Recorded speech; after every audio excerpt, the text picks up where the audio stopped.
땅 위에서 홍수가 난 것은 노아가 600살 되던 해이다. 노아는 홍수를 피하려고 아들들과 아내와 며느리들을 데리고 함께 방주로 들어갔다. 정결한 짐승과 부정한 짐승과 새와 땅 위를 기어다니는 모든 것도 하나님이 노아에게 명하신 대로 수컷과 암컷 둘씩 노아에게로 와서 방주로 들어갔다. 이래가 지나서 홍수가 땅을 뒤덮었다. 노아가 600살 되는 해의 둘째 달, 그달 11의 날, 바로 그날의 땅속 깊은 곳에서 큰 샘들이 모두 터지고 하늘에서는 홍수 문들이 열려서 40일 동안 밤낮으로 비가 땅 위로 쏟아졌다. 바로 그날 노아와 노아의 세 아들 셈과 함과 야벳과 노아의 아내와 세 며느리가 함께 방주로 들어갔다. 그들과 함께 모든 들짐승이 그 종류대로, 모든 집짐승이 그 종류대로, 땅 위를 기어다니는 모든 길짐승이 그 종류대로, 날개 달린 모든 날짐승이 그 종류대로 방주로 들어갔다. 살과 피를 지닌 살아 숨쉬는 모든 것들이 둘씩 노아에게 와서 방주로 들어갔다. 하나님이 노아에게 명하신 대로 살과 피를 지닌 살아 숨쉬는 모든 것들의 수컷과 암컷이 짝을 지어 방주 안으로 들어갔다. 마지막으로 노아가 들어가니 주님께서 몸소 문을 닫으셨다. 2024년 마지막 송년주일입니다. 한 해 동안 수고 많으셨습니다. 우리 사랑하는 성도 여러분, 열심으로 예배 참석하시고 또 교회를 섬겨주시고 헌신하시고 또 보이지 않는 손길로 도와주신 모든 것 우리 하나님 다 기억하시고 또 하나님께서 더 풍성하고 좋은 것으로 채워주실 줄로 믿습니다. 그야말로 경랑의 한 해를 보낸 것 같습니다. 미디어들이 앞다투어서 2024년 10대 뉴스를 쭉 발표하고 있는데요. 거의 공통적인 것들이 많이 있더라고요. 첫 번째가 12.3 비상계엄과 탄핵으로 대통령이 직무정지된 것. 모든 매체들이 거의 첫 번째로 10대 뉴스로 뽑고 있습니다. 두 번째 10대 뉴스가 소설가 한강이 한국인 최초로 노벨 문학상의 영예를 받은 것. 또 세 번째는 느닷없이 의대 정원 2,000명을 증원해서 의료 계획을 발표했던 것. 우리는 많이 긴장하고 힘들어했습니다. 그 외에 대형 화재, 또 역주행 사고, 비폭탄이 쏟아졌던 기후재앙. 그렇게 복잡하게 우리가 한 해를 살아왔습니다. 아마도 이런 뉴스에 묻혀 있지만 계엄군에 맞서서 총뿌리를 잡고 국회 문을 지켰던 수많은 시민들, 또 비록 계엄군으로 명령을 받고 왔지만 주저하고 머뭇거렸던 양심 있는 군인들, 그리고 우리가 매일 또 매 주말마다 보고 있지만 수많은 응원봉을 들고 나와서 외치는 젊은 세대들이 지금도 대한민국의 민주주의를 지켜가고 있습니다. 우리는 이 엄중한 상황에서 우리가 할 일은 그들에게 함께 참여하지 못하지만 나라를 위해서 끊임없이 기도하는 것, 그것이 우리의 역할인 것 같고요.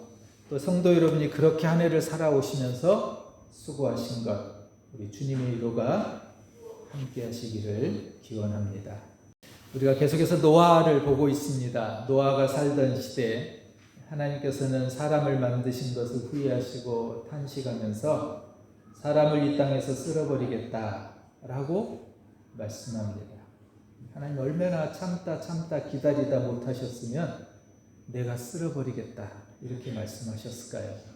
어쩌면 노아 시대만이 아니라 우리가 지금 살아가고 있는 시대도 하나님 그렇게 우리를 향해서 말씀하시는 것 같습니다. 내가 쓸어버리겠다. 도저히 못 참겠다. 우리는 노아를 보면서 하나님 그렇게 후회하시고 탄식하셨지만 그러나 노아는 달랐다고. 그 노아는 주님께 은혜를 입었던 사람이다 라고 성경은 기록합니다. 하나님은 무서운 심판의 계획에도 노아를 살리기로 하셨고요. 노아와 그 가족을 노아 홍수의 죽음에서 구원해내십니다. 그리고 노아에게 이 심판에서 살아날 방주를 만들라고 명령합니다. 6장 14절에 보면 너는 잣나무로 방주 한 척을 만들어라. 우리 고페르 잣나무 이런 성경이 좀 다르게 나왔다는 말씀 드렸는데 정확히 얘기하면요, 사실은 잣나무도 아니라 그래요. 근데 고펠은 우리가 또 잘 알지 못하는 나무거든요. 분분합니다. 성경학자들이 그게 어떤 나무냐. 근데 중요한 것은 나무였다는 거고요. 그리고 그 나무에 엽청을 발라서 1년 10일 동안 그 빛 속에서도 물 속에서도 물이 새지 않게 하셨다는 것, 그게 핵심이지 무슨 나무냐는 사실은 크게 중요하지 않습니다. 그리고 방주의 크기, 재료, 설계도를 우리 하나님은 노아에게 아주 구체적으로 상세하게 설명합니다. 여러 칸을 만들고 역청을 칠하고 길이는 300자, 너비는 50자, 높이는 30자. 저 길이가 무려 137m입니다. 배의 길이가요. 여러분 그 당시 손으로 기계도 없이 손으로 저 방주를 지면서 137m, 23m의 넓이, 높이는 14m나 되는 지금 저 배 그림이 실제 노아가 만들었던 배의 크기예요. 지금까지 세상에서 노아는 이런 배를 본 적도 없고요. 이런 배에 대한 이야기도 들어본 적이 없어요. 하나님은 그렇게 만들려고 그래요. 근데 놀라운 것은 노아는 하나님 말씀하신 그대로 그 배를 만듭니다. 한 번도 본 일도 없고 경험한 것도 없고 상식으로도 알지 못하고 도저히 이해가 되지 않는 그 배였지만 노아는 하나님의 말씀이었기 때문에 그 말씀 그대로 따랐다는 겁니다. 그리스도인 성도 우리는 하나님보다 앞서 내가 할 수 있는 일이 없는 사람입니다. 하나님께서 사용하는 도구에 불과한 게 우리입니다. 멈추라면 멈추고 가라면 가고 하라면 하고 하지 말라면 하지 말라고 하는 것. 노아가 그렇게 살았다는 거지요. 노아는 하나님의 말씀을 듣고 항상 들었습니다. 의롭고 흠이 없었던 사람 노아, 하나님과 동행한 사람 노아, 그는 하나님의 음성에도 민감했던 사람입니다. 민감했다는 것. 늘 말씀하시고 또 말씀하시고, 저는 하나님을 표현할 때 이렇게도 표현하는데요. 우리 하나님은 참 잔소리 많으신 하나님. 똑같은 얘기 또 하셔요. 또 하시고 또 하시고. 세상적으로 보면 너무 잔소리가 많으셔요. 근데 부모된 우리가 자녀들에게 잔소리 하잖아요. 왜요? 잘 되라고. 부모가 아니까요. 근데 잔소리, 자녀들은 그거 싫어하거든요. 그럼에도 불구하고 부모는 잔소리를 해야 돼요. 사랑하니까요. 하나님의 마음이 그러신 것 같아요. 한 번 말했다고 내 말했지 하고 끝이 아니라 또 말씀하시고 또 말씀하시고. 그런데 그런 하나님 앞에 노아의 모습은요, 전혀 그걸 잔소리로 받아들이지 않았고요. 들으면 또 듣고 똑같은 말 또 듣고 허투루 듣지 않았습니다. 성도는 잔소리일전정 하나님의 말씀을 또 듣고 또 듣고 또 듣는 사람입니다. 그리고 그 하나님의 말씀을 듣기를 사모해야 합니다. 말씀을 듣고 그 말씀 안에서 우리가 하나님을 만날 수 있기 때문에 그렇습니다. 노아가 우리에게 가르쳐주는 비밀은요, 노아는 말씀만 듣고 끝나버리는 것이 아니라요, 그 말씀 그대로 순종했다는 사실이에요. 이게 노아의 놀라운 모습입니다. 6장 22절에 보면 노아는 꼭 그대로 하였다. 7장 5절에 보면 노아는 주님께서 명하신 대로 다 하였다. 이런 표현이 나와요. 그리스도인, 예수 믿는 사람, 성도는 노아처럼 하나님의 말씀을 그대로 꼭 다 순종하는 사람이라는 겁니다. 오늘 우리가 나눈 이제 7장에 와서 보면요, 노아가 하나님의 말씀을 듣고 120년 동안 믿음으로 이 방주를 져요. 여러분 생각해 보세요. 1년도 아니고 10년도 아니고 120년 동안 짓습니다. 노아는 이상한 이 배를 짓는 동안 여러분 성경을 보면 누구의 지시도 받지 않아요. 오직 하나님과만 소통해요. 여러분 사람들이 얼마나 비웃고 조롱했을까요? 사실 이 배도 어디서 만드냐면요, 배를 만들려면 보통 물가에서 만들어야 되잖아요. 근데 노아는 산에서 만들어요. 사람들은 노아가 미친 거예요. 정신 나간 거예요. 정상적인 사람으로서는 볼 수 없는 거예요. 얼마나 비웃고 조롱했을 거예요. 미친 사람이라고, 바보라고. 그런 비난을 받으면서 노아는 묵묵히 방주를 만듭니다. 히브리서 11장, 우리 믿음장이라 그러는데요. 거기서 보면은 믿음은 바랄 수 없는 것을 바라는 거고, 볼 수 없는 것을 보는 거고, 할 수 없는 것을 하는 겁니다.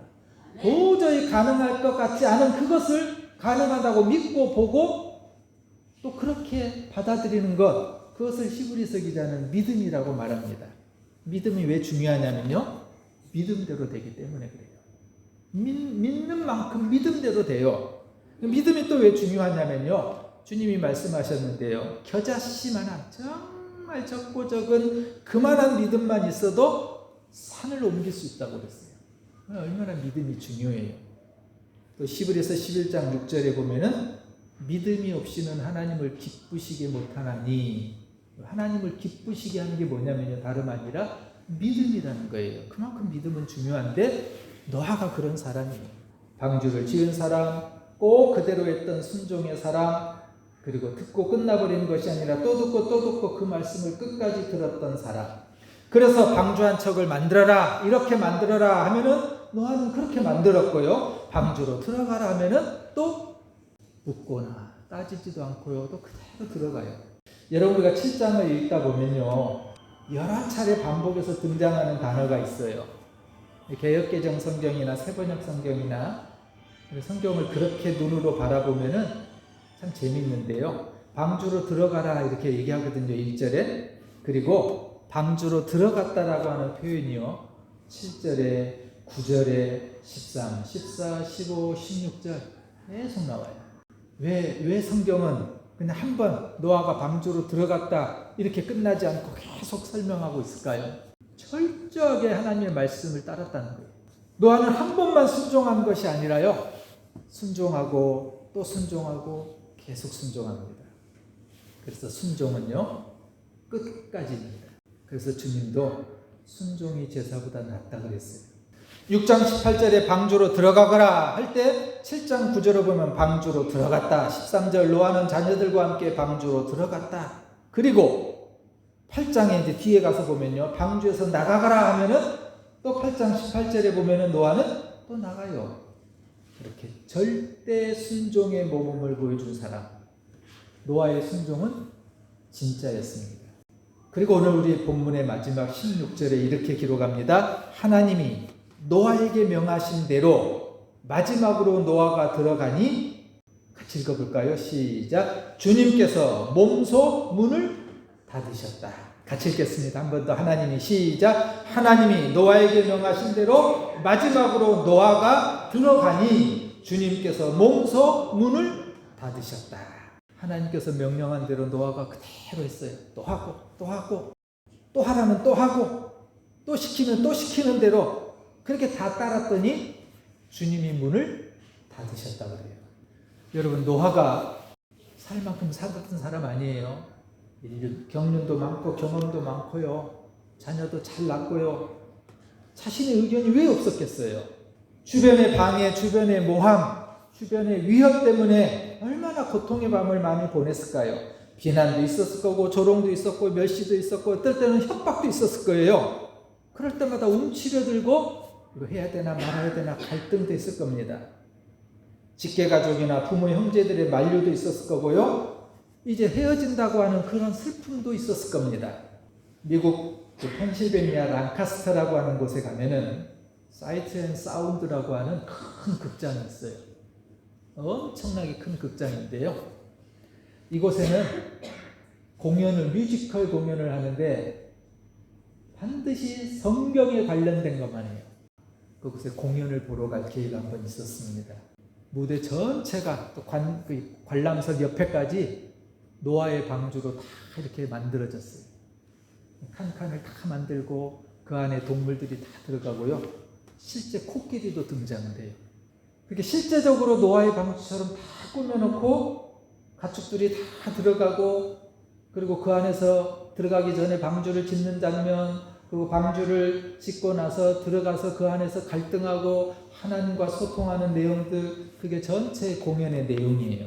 근데 제가 인상 깊게 봤던 것은 노아가 이제 방주를 만들고 그 방주에 들어가려고 하는데요, 노아와 며느리 집안들과 갈등이 일어나요. 성경에 나오지 않는 얘기인데요, 며느리 집안에서 사돈네 입장에서 보면은 왜 당신만 주지, 당신 아들만 데리고 가서 죽지, 왜 내 딸들까지 데려가냐라고 하는 그런 불평이었어요. 노아에게는 내 자식은 그렇다 해도 며느리 가족들은 당연히 바보 같은 이 일을 이해할 수 없었을 겁니다.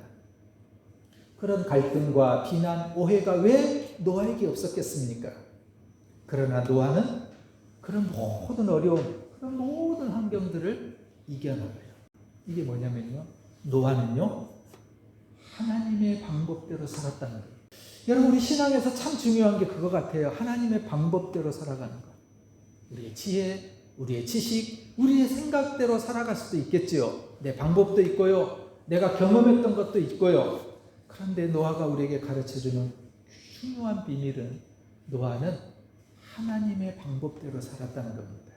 한 번도 생각하지 못했던 큰 배를 만드는 일도 신기한 일이었을 테고요. 과연 이 배가 뜰 것인가라고 하는 의문도 있었을 거고요. 큰 비가 온다고 해서 과연 이 커다란 배가 뜰 수 있을까? 그런 의심이 왜 없었겠습니까? 여러분, 이제 다음에 우리가 보겠습니다만, 노아가 가족들을 데리고 방주에 들어가서요, 들어간 순간부터 비가 오지 않아요. 일주일 있다가 비가 오거든요. 그 일주일이 얼마나 길었을까요? 비가 온다고 해서 방주 만들었고, 비가 와서 심판한다고 해서 방주를 탔는데 하루 이틀 지나도 일주일 동안 비가 안 내리는 거예요. 모든 것이 불가능할 것 같았고 안 되는 생각들만 가득합니다. 그러나 노아는 자기 생각도 자기 방법도 있었겠지만 언제나 하나님의 방법을 찾습니다. 성경에 이 노아의 이야기에 노아의 방법은 등장하지 않습니다. 노아의 생각, 노아의 의견 등장하지 않습니다. 노아는 늘 하나님의 방법대로만 살았다는 겁니다. 그처럼 노아는 한결같은 믿음의 사람이었습니다. 정말 우리가 갖고 싶은 부러운 믿음입니다. 한결같은 믿음. 앞에서 우리는 노아가 의롭고 흠이 없는 사람이다, 하나님과 동행한 사람이다 라고 말씀하는 주님의 칭찬을 들었어요. 괜히 말한 거 아닌 것 같아요. 그리고 오늘 7장이 시작하는 1절에는 이렇게 노아에게 하나님 말씀합니다. 내가 보니 이 세상에 의로운 사람이라고는 너밖에 없구나. 하나님 얼마나 눈물겹게 이 노아가 고마웠을까요? 자기 의견대로, 자기 소견대로, 자기 고집대로 살아가던 그 죄가 관영했던 노아 시대에 내가 보니 이 세상에 의로운 사람이라고는 너밖에 없구나. 사랑하는 여러분, 저는 이 말씀을 묵상하면서 정말 특별만큼이라도 주님께 그렇게 인정받으면 참 좋겠다는 생각을 해봤습니다. 화산교회, 이 세상에 의로운 교회라고는 화산교회밖에 없구나. 화산교회 성도들아, 내가 보니 이 세상에 의로운 사람이라고는 화산교회 너희들밖에 없구나. 여러분, 그렇게 들을 수 있다면 얼마나 우리가 행복한 사람일까요? 노아는 방주를 지었습니다. 순종했습니다. 말씀을 끝까지 들었습니다. 절대 순종의 모범을 보여줬습니다. 하나님의 방법대로 살았습니다. 한결같은 믿음을 가지고 있었습니다. 변함없는 이 믿음을 가졌던 노아처럼 내가 보니 이 세상에 의로운 사람이라고는 너밖에 없구나. 사랑하는 여러분, 우리 모두가 그렇게 노아에게 하셨던 하나님의 말씀, 그 음성을 듣고 사모하고 그 말씀대로 살아가려고 늘 발버둥치며 살아가는 저와 여러분 되시길. 그래서 우리의 생애 그 어느 순간 주님 우리에게 찾아와 주셔서 내가 보니 이 세상에 의로운 사람이라고는 너였구나. 그 주님의 음성을 들을 수 있는 우리 모두가 되기를 주의 이름으로 축원합니다.